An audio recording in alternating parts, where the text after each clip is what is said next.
Assalamualaikum warahmatullahi wabarakatuh. Pada pertemuan hari ini, saya akan mengenalkan mengenai beberapa program statistik yang sekiranya dapat kita gunakan untuk analisis. Ya, terutama nantinya sumber-sumber statistik kali ini akan kita gunakan untuk menganalisis kasus-kasus yang ada di lingkup ekonomi maupun perbankan, baik kasus yang berkaitan sama kondisi makro maupun mikro.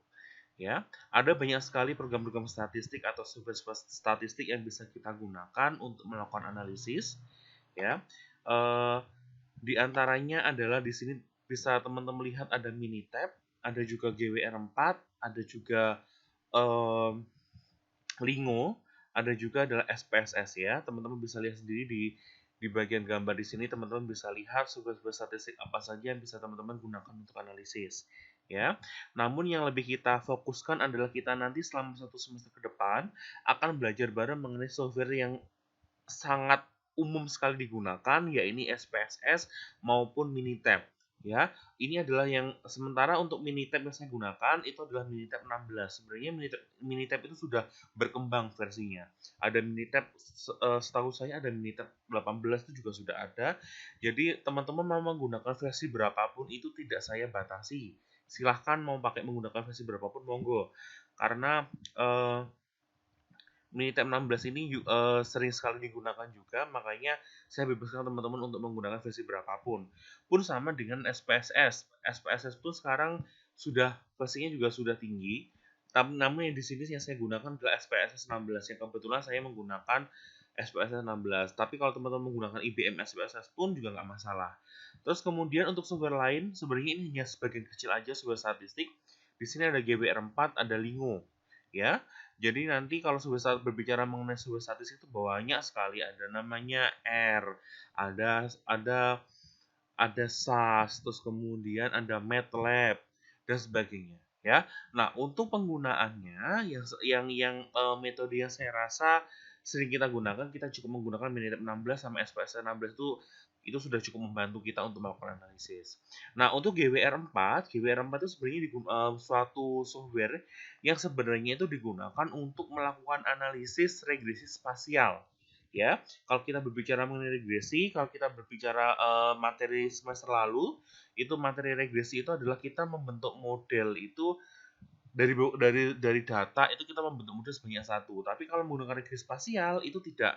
Jadi banyaknya data itu adalah sejumlah dengan banyaknya data nanti sama dengan banyaknya model. Jadi setiap subjek penelitian maka nanti modelnya akan berbeda-beda. Nah, itu namanya adalah regresi spasial. Nah, di sini ada pembobotannya adalah letak lintang sama letak bujur. Jadi nanti berkaitan sama kondisi wilayah dan kondisi geografisnya. Sementara untuk Lingo, ini adalah penelitian yang baru-baru ini teman-teman kakak angkatanmu juga pernah melakukan penelitian dengan menggunakan Lingo. Yakni ini berkaitan dengan pengukuran efisiensi dalam sistem kerja. Jadi tidak hanya sistem kerja, misalkan sistem kinerja perbankan, apakah kondisinya sudah cukup efisien. Nah, itu kita bisa mengukur dengan menggunakan Lingo. Nah, adapun metode yang kita gunakan adalah data envelopment analysis. Ya. Nah, untuk metode data envelopment analysis itu adalah metode non parametrik. Cuma nanti teman-teman bisa belajar ya di luar perkuliahan reguler, teman-teman bisa belajar DEA atau data envelopment analysis itu nanti bisa bisa tanya-tanya ke saya langsung karena angkatan atas itu sudah pernah ada yang skripsinya membahas mengenai data envelopment analysis walaupun masih ada beberapa hal yang perlu diperbaiki. Alangkah baiknya kalau teman-teman akan lebih menyempurnakan penelitian mengenai efisiensi dengan menerapkan metode data envelopment analysis. Nah, penggunaan Lingo di sini saya pernah melakukannya. Jadi tesis saya menggunakan program Lingo ini ya, menggunakan software Lingo. Sementara pada waktu saya skripsi dulu itu saya menggunakan program GWR4. Jadi kalau teman-teman mau belajar mengenai GWR4 atau Lingo, nanti kita bisa melakukan pembelajaran di luar perkuliahan kita ya. Terus untuk penelitian saya pun juga kemarin tahun lalu saya pernah meneliti dengan Bu Rizdiana terkait efisiensi. Jadi kita membandingkan sistem kinerja perbankan antara bank syariah mandiri dengan bank mandiri. dengan menggunakan Lingo. Jadi nanti teman-teman kalau misalkan tertarik dengan Lingo, nanti silakan hubungi saya atau bisa tanya-tanya terkait program ini itu seperti apa. Karena metode data analysis itu dasarnya harus teman-teman paham mengenai program linear. Program linear itu kalau teman-teman SMA sebenarnya sudah pernah dapat, cuman mungkin banyak yang lupa sehingga harus dipelajari ulang materi yang dulu sehingga pengembangannya akan lebih mudah. Seperti itu. Ya, ini saya contohkan aja, saya tunjukkan mengenai software GWR4 sama Lingo itu seperti apa. Pertama adalah GWR4.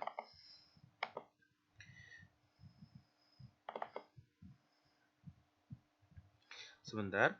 Jadi saya harapkan teman-teman di sini sudah menginstal ya. Saya harapkan teman-teman sudah menginstal mengenai software statistik Minitab ataupun SPSS sudah menginstal. Nanti installernya bisa teman-teman minta ke kakak angkatanmu karena saya sudah pernah nge-share beberapa installernya saya kira. Jadi teman-teman bisa tanyakan ke kakak angkatan, sudah saya jelaskan pula cara menginstalnya seperti apa. Jadi untuk untuk mempersingkat waktu, untuk mempercepat proses pembelajaran karena dengan proses dari seperti ini kalau saya menjelaskan lagi terkait eh, cara installnya itu akan kelamaan. Jadi silahkan nanti ditanyakan ke kakak angkatannya bagaimana cara menginstal SPSS, bagaimana cara menginstal Minitab.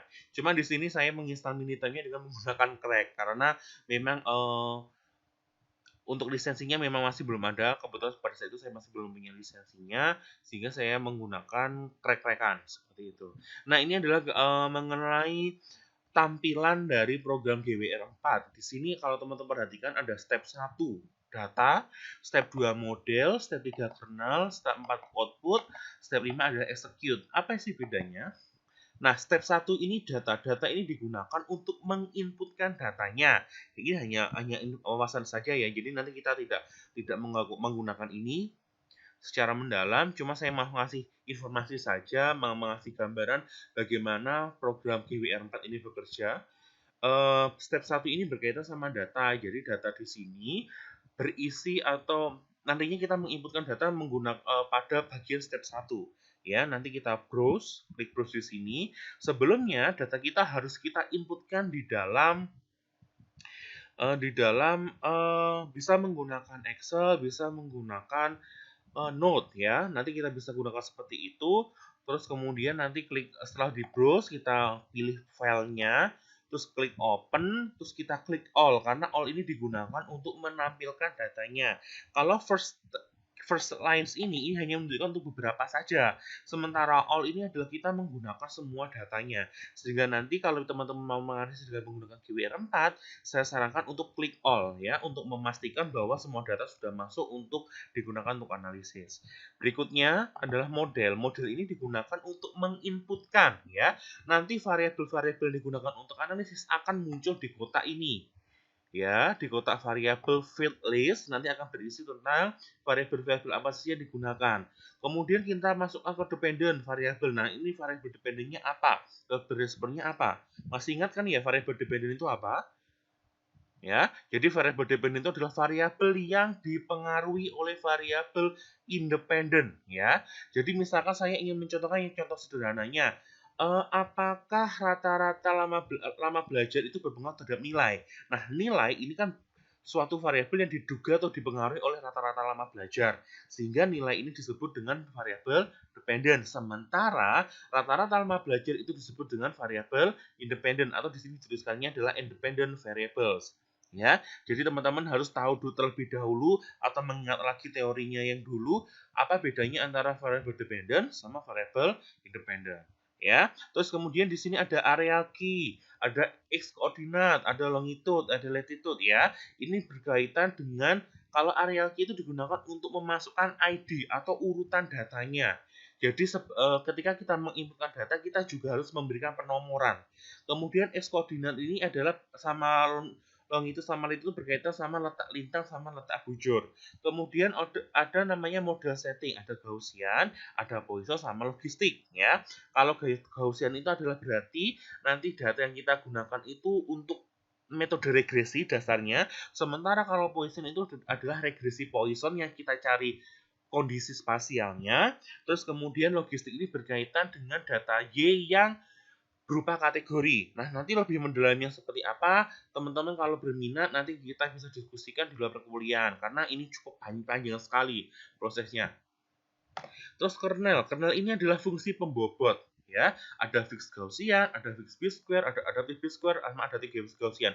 Jadi kalau teman-teman mempelajari statistik itu kemarin cukup rumit, sebenarnya ini akan jauh lebih rumit. Karena sebenarnya statistik itu banyak sekali lingkupnya atau luas ya. Jadi teman-teman bisa mempelajari ini berkaitan nanti kalau misalkan mau menggunakan skripsi regresi spasial dengan pembobotannya adalah letak geografis. Kemudian nanti setelah teman-teman pilih kernel type, kemudian ini adalah fungsi kebaikan, selection kriteria yang paling bawah ada ICC, AIC, BIC, sama CV. Ini adalah berkaitan sama kita ingin melihat model mana yang paling bagus ya. Sama kayak regresi kemarin, kalau teman-teman regresi kemarin mengenal yang namanya koefisien determinasi. Nah, sekarang kalau di GWR atau regresi spasial kita nanti mengenal yang namanya ICC, AIC, BIC, sama CV. Atau Gaussian di sini digunakan untuk Gaussian only ya, atau CV di sini adalah cross validation. Oke ya, langsung di next saja. Oke, nah ini adalah outputnya. Jadi nanti untuk melihat outputnya nanti kita bisa klik di sini. Terus kemudian di sini execute. Execute itu nanti untuk melakukan analisisnya. Jadi hasil outputnya akan muncul di kotak ini juga. Jadi nanti di dalam regresi spasial nanti kita akan muncul dua output. Jadi output pertama nanti akan muncul di bagian kotak di sini. Yang berikutnya adalah output satunya itu nanti munculnya berupa file Excel yang berisi signifikansi variabel tiap objek penelitiannya ya. Nanti teman-teman bisa pelajari lebih mendalam lagi. Yaitu adalah gambaran mengenai bagaimana kita menjalankan metode GWR4. Nah, ini GWR4 itu sebenarnya dasarnya adalah metode regresi, tapi kalau regresi itu hanya satu model, sementara kalau regresi GWR itu sendiri adalah geographically weighted regression, maka nanti modelnya bisa banyak. Nanti bisa menggunakan semi parametrik ataupun enggak. Ya, jadi kalau teman-teman mempelajari kemarin kan ada metode parametrik, ada non parametrik. Sebenarnya juga ada semi parametrik. Nah, untuk seperti apa gambarannya ya kita pelajari nanti saja. Kalau sekiranya teman-teman tertarik menganalisis regresi spasial. Saya rasa itu saja perlu saya sampaikan untuk metode atau gambaran mengenai penggunaan software GWR4 ya. Nah, berikutnya lagi kita akan belajar juga mengenai Lingo. Nah, Lingo adalah seperti ini tampilannya. Sebentar. Nah, Lingo akan tampilannya seperti ini. File Edit Solver. Nah ini adalah lembar kerjanya. Jadi nanti kita membuat makro. Makronya pun juga cukup panjang ya. Makronya cukup panjang sehingga nanti teman-teman harus benar-benar paham mengenai teori dari data development analysis sehingga untuk membuat makro pun juga akan saya rasa lebih mudah.